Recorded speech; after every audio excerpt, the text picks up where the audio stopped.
Good evening, everyone. I'm Riley King, and welcome to my second episode of Exploring with Riley King. Let's begin. Manchester, New Hampshire, considered the most Irish city in America. The Irish heritage celebrated in communities across the United States is rooted in New England. One location in the region is considered the most Irish city in the nation. John Clayton, the executive. Let's take a look at this video from NECN.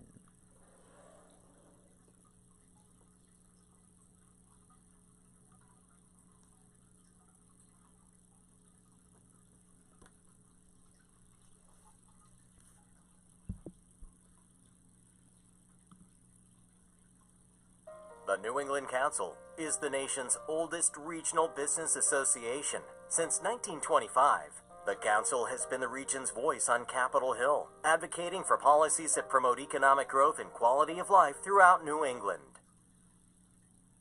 We celebrate St. Patrick's Day in Boston. One location here in New England is actually considered the most Irish city in the country. This I did not know. Our Catherine Underwood takes us to Manchester, New Hampshire to share its Irish history.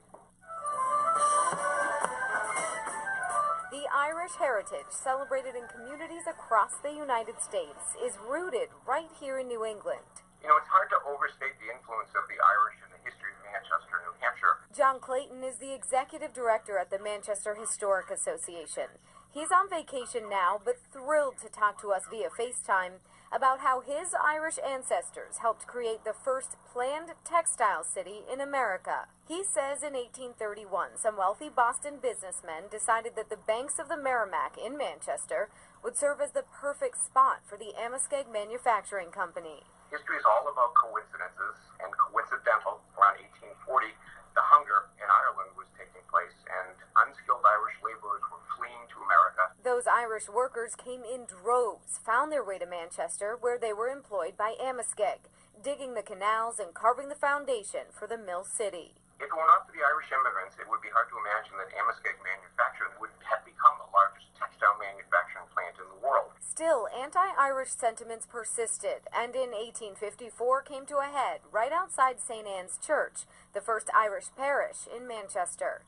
A mob of angry Protestants carrying torches threatened to burn down the church until a fellow Protestant named John Maynard, armed with a handgun, threatened to, quote, shoot them dead. John Maynard was a Protestant, a builder who employed a lot of the Irish, and that pivotal moment, the saving of St. Anne's Church, became a major hallmark in the history of the Irish in Manchester.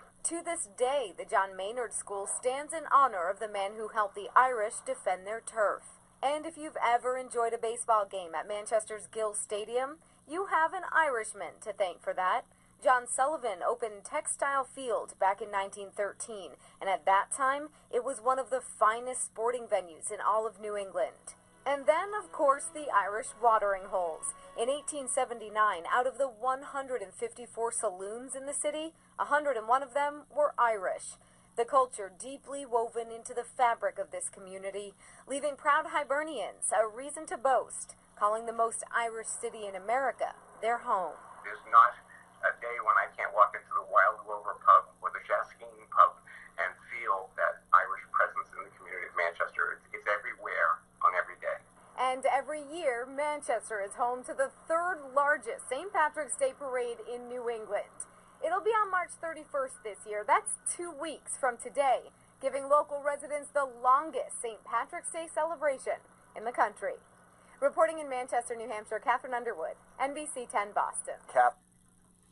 Okay, and there you go on that video from NECN. Very cool indeed. I never knew that about Manchester, New Hampshire. What about you? All of us are learning here on my new show of Exploring with Riley King.